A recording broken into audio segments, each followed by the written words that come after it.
Fourth segment time. Jeez. The trip. Trip. Yeah, you wanted to look at the for what time we were gonna leave. Oh, yeah. The Google Doc. Pull up the Google Doc. I'll address the crowd while you pull up the Google Doc. I Okay. don't think I can share screen now. Don't share. You just need to pull it up. Anyways, so we're going on a trip in 2 weeks. Will's not coming because he didn't get Senate approval soon enough. And then also, he's just an idiot. I don't understand how he forgot he was going camping. What? I thought they just didn't want him to go. I wanted him to go. Didn't you want him to go? No, his parents. Oh, well, yeah. They also wanted to go camping. Oh. They also did want him to come. I don't know why. So it's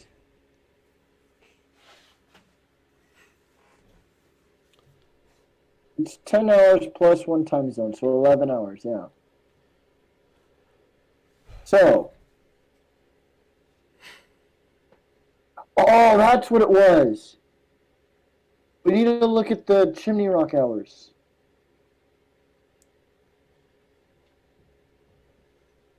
Oh, I mean, that's not what I was going to look at, but... Chimney Rock hours.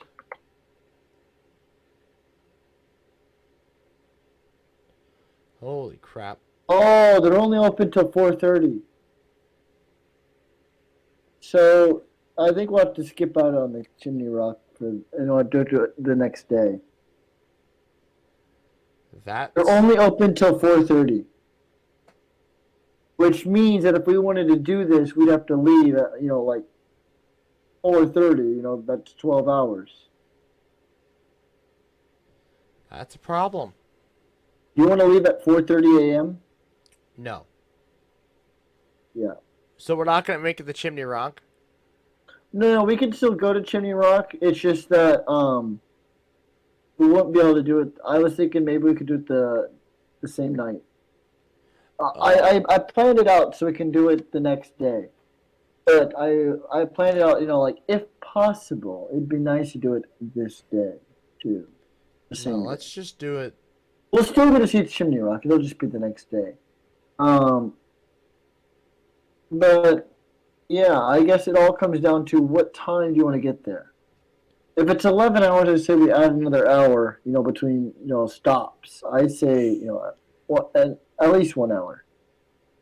I think we can break Google Maps time because usually they underestimate stuff, especially if you're on the highway. And so I'm thinking that we get there at 7. I feel like 8 o'clock is getting kind of late. 8 o'clock is late. Like what? 7:30 a.m. we leave. 7, sometime around there.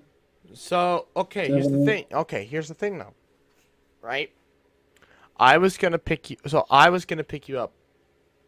I've got no problem with picking you up at 6:30, 6 o'clock again, like we did for whatchamacallit, for Dexter. Yeah. It's Kyle. Why? What's his problem?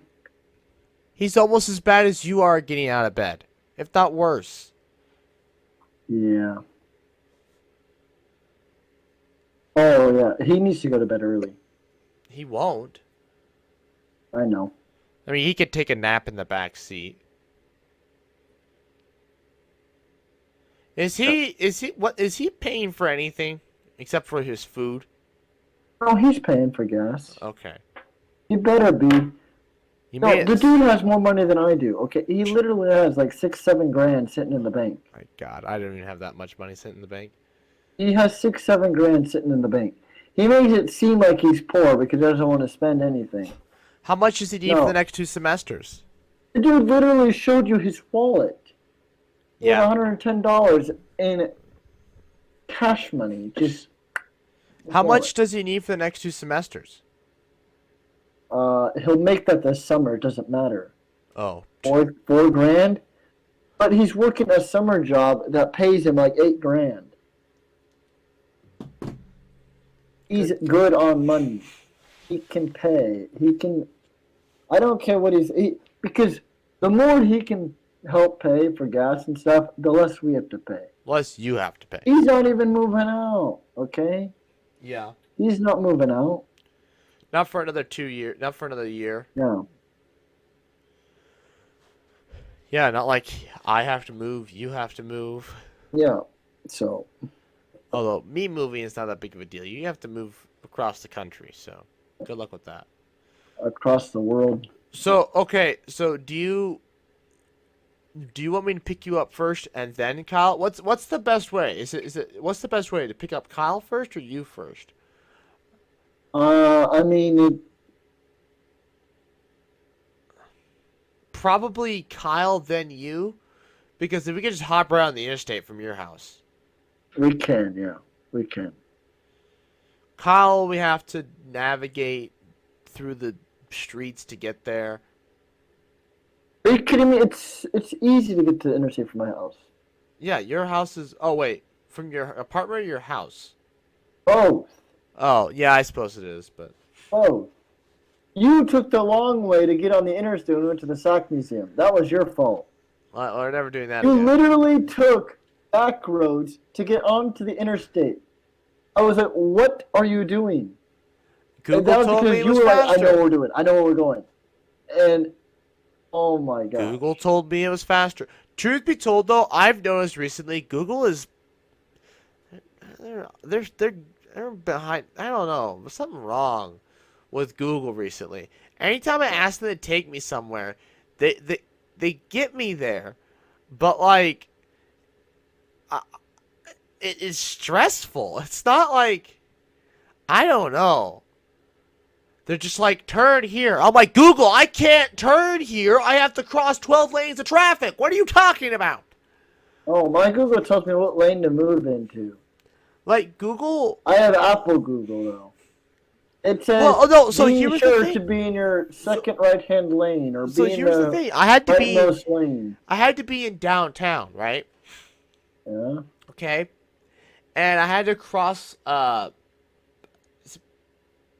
When you come off the interstate into downtown, Mm-hmm. next to Pinnacle, between Pinnacle and the Memorial Stadium, that road right there. Yeah. And you can come up through all those roundabouts onto that street and merge into it. You know what street I'm talking about, right? Yeah, go on. So, if you take a immediate right and you cut, so like you get off that roundabout road, and if you take literally a 90-degree turn, that's what Google wanted me to do.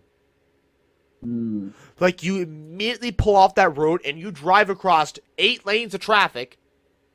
8 lanes of traffic going 50 miles per hour because they're slowing down from the interstate. Yeah. They're going 50 miles per hour. Google wanted me to cut across it to get to the road that I need to be at. And I'm like, what? Google, that's not possible. You can't go yeah. horizontal there. Yes, technically you can make that. Wait. Were you going to the post office area? Yeah. Yeah. I know what road you're talking about. Google was like, take an immediate right. I'm like, Google, I can't. There's 8 lanes of traffic between me and there. Yeah. I can't do that. So I had to merge my way over so I turn onto Q Street. I mean, yeah, that road you can easily go 1 or 2 blocks down and then drive north another block. Yeah. But that's That's great. usually what I do. If I can, yes. I ideally that's what you do, but it's not really possible from that road. You kind of have to, merge over, go real slow, get over another lane, What I and want turn a block or 2 late, and then go back. what I want in the future is I want Google to be like, okay, here's where you're going. Here's where you need to park.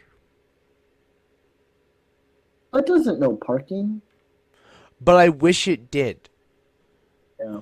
Because I had to go to an event. This is the same day I had to take Google there. Okay? I had to go to this event. And everything was full. I had to go find a parking garage. See, that's the thing. How is it? It knows parking, but it doesn't. There's no way to predict how control places are gonna It be. doesn't need to predict. Here's how this works. If I were a city, I would have the meters, whether you don't need to plug them, but you need to register that you are at that meter. Otherwise, here's how this works, all right? During the day, if you're parked at a meter on the weekend, because you don't get you don't have to pay for them, but I still think you need to register it with an app. And if the meter says you're not registered, and there's like, and it has a wait, it can sense if there's a car there or not, and say so like if you once you leave, it says you're unregistered. Yep. Okay, what it should do is you pull in, it needs to say, and then you need to go up and say, okay, registered for this spot, and just to tell it, I'm here, I am parked here. And then you can get a ticket if you don't do that. And then this information gets fed to Google and Apple, gets put into Google Maps, and Google tells you, okay, these parking spots are full, these are empty, this parking garage, because obviously parking garages are all computer anyways.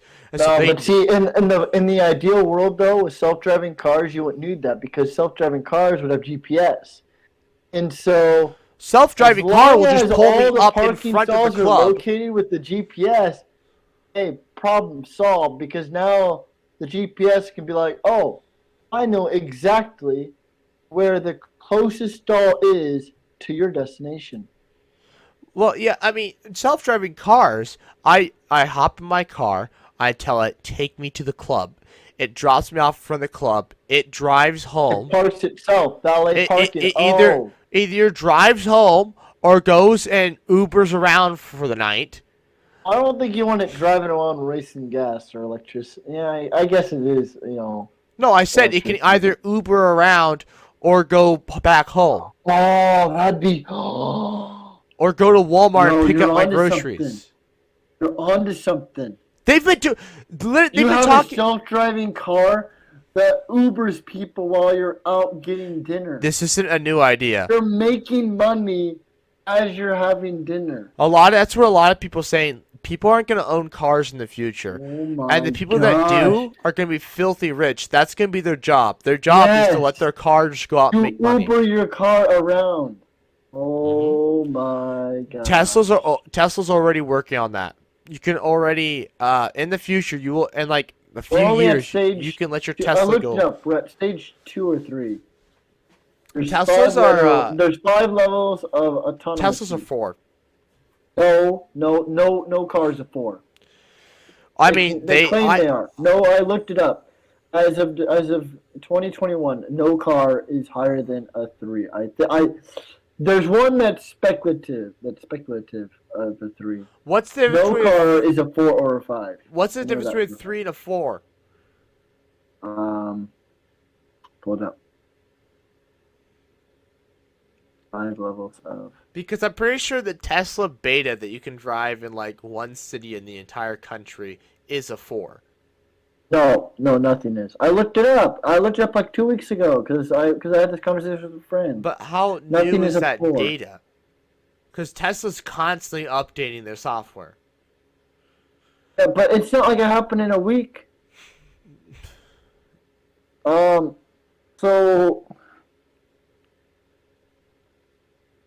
Alright, level 4 is called high automation. Even if a human driver does not respond appropriately to a request to intervene in a car, the car can pull over safely by a guiding system. A 3 is the human driver will respond appropriately at request to intervene. Basically, if there's a problem, the human will intervene. If that's level 3, the human will intervene if there's a problem. Level 4, the human does not need to intervene. The car will figure it out. Oh. It's basically AI. Teslas are like a 3 behind the wheel, so the car can figure it out. Teslas are like a 3.5. I don't even know through that. No. Let me explain. So Teslas actually can pull over. Yeah. If you fall asleep at the wheel, your Tesla pulls over. Yeah, they could pull over, but like whether or not they can safely maneuver the vehicle. But in a here's the thing, dangerous though. situation. The beta is a 4. However, it's not legal.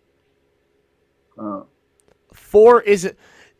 Elon says that's why I said they're a 4. Teslas are they're the beta. The newest software is a 4. It's a very I just looked dicey this up though. It said nothing's a 4. It said there are 3 at best. because it's not legal, and Elon isn't a lot. The data's there. They can do it. They exist. They have cars that are a 4, but you can't drive them, and it's not ready. It kind of is a 4. It kind of works most of the time. Then other times it kills a meter in the postman. And then a 5 is under all roadway and environmental conditions. Oh no. There's such a massive dump between a 4 and a 5 because I don't even trust a Tesla drive. A 5 is everything. Rain, snow, sleet, everything. The car will get itself out. You get yourself stuck in the mud. Certain people Just can call get themselves AAA. stuck. Certain people can get themselves unstuck. It takes a skilled driver to get themselves unstuck. You can't. Taking a first-year driver, driving through the snow, I really feel like a computer could get somebody unstuck better than a person. But I feel like they need training, though. You have to have practice. I know, but like the computer has to learn how to deal with certain situations. I know, but like which is why a 5 is literally every type of situation. I know, but like the sticking it would know how much power to apply to each wheel, because that's another thing, applying power to each wheel, like posi tracks or whatever. It's how you get yourself unstuck, applying more power to one wheel than the other.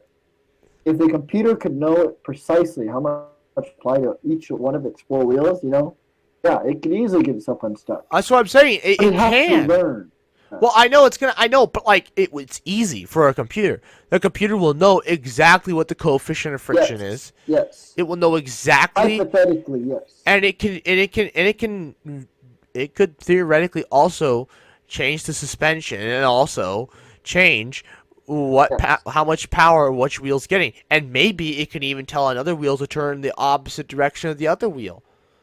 Yes. Because that's something like gas cars can't do that. You can't have one wheel turn one way and the other wheel turn the other way. Yes. You can't do that. An electric car, if you have 4 motors, can do that. Because most cars, have a big old rod, or you have to have a differential. Well, the differential doesn't let you do that. Yeah. But yeah, the 5 is ridiculous of a jump between 4 and a 5. Like, I don't think Teslas can drive in snow. Hell, I don't think a person could drive a Tesla in the snow. Well, driving a car in the snow is it's a whole battle of its own.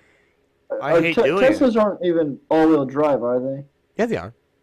Oh, they are all-wheel drive. Oh, well. Some of them, but here's the thing, though. So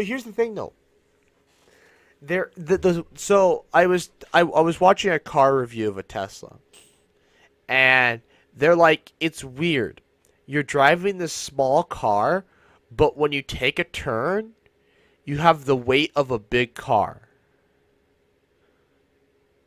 It's like you go to take a turn, and it feels like you're driving a truck. Like you go to slow down, it feels like you're driving a truck. You accelerate, though, it feels like a car. But when you go to slow down, take turns, you can feel the weight. You can feel the difference between like different weights of vehicles, right? Yeah. Well, yeah, and they talk about but that's the thing though. A Tesla is so heavy, but it's perfectly balanced. So it doesn't matter if you have rear-wheel drive or front-wheel drive. They're both getting the same amount of pressure because they're equally balanced. And that's where I'm like, they have all the Teslas are rear-wheel drive, and I'm like, do I want that? Is that useful? I don't know. I've never driven rear-wheel drive with weight. And no weight in the front. But there isn't any way. It's level. I don't know what that's like. And so I don't know if I can trust a Tesla on snow until I actually get my hands on one and drive one. Mhm. Because I have no way of testing that. Sure, I can go put a pallet of cinder blocks in the back of my truck, and there you go. I have the weight of my engines on my rear axle, but that's Actually, I unreasonable. think I read that all the companies are skipping level 3 and going straight from level 2 to level 4 because basically they don't want humans to have to intervene. The Yeah. difference between level 2 and level 4, is basically, cruise control, autopilot to The having the humans to intervene. The the whole goal is to not have to have humans the intervene. big problem And is so they don't want to have a car that can rely on human intervention because otherwise, you'll have lawsuits at your hand. Like, so, oh, my car, didn't own up to this. there's also a big problem is like so Tesla, your car needs a software update, you plug it in at night, it updates. No big deal. Updating software in your like say like a 2020 Ford Explorer, Mm-hmm. that's not a thing. Oh, there's a horrible bug that literally makes the car unusable. Oh, sorry. You're SOL. Like, I've heard in some cars you can update it, but it's a hassle. And it requires you to plug in a laptop, and it's a hassle. And that's where, like, this Linus Tech Tips is like, I don't know if I want other companies trying to develop self-driving technology because they're Tesla's leaps and bounds ahead of them and just getting software updates out to people. Like, cause a lot of people, like I've been telling people, Tesla is not a car company. Tesla is a tech company. They make software. They make software that they put in cars. They just so happen to also sell cars. Kind of like McDonald's. McDonald's is a real estate company. They just so happen to sell hamburgers. Yeah, yeah, yeah. Elon is Tesla's a battery and software company. They just so happen to put the batteries in cars that are their own. Tesla has to be and will be for a while the leader in battery development and technology. How did we? I whatever. We got here from driving at some point, and how much I hate it. I hate driving. All I want is for somebody to do it for me. That's all I want. Well, that's it. Okay. Right. So subscribe to the gaming channel, Dr. Sheep Gaming. And I would like to thank you all for watching. Please like, comment, share, and subscribe. New podcast every other Friday, 11 a.m. Central Time. And good night.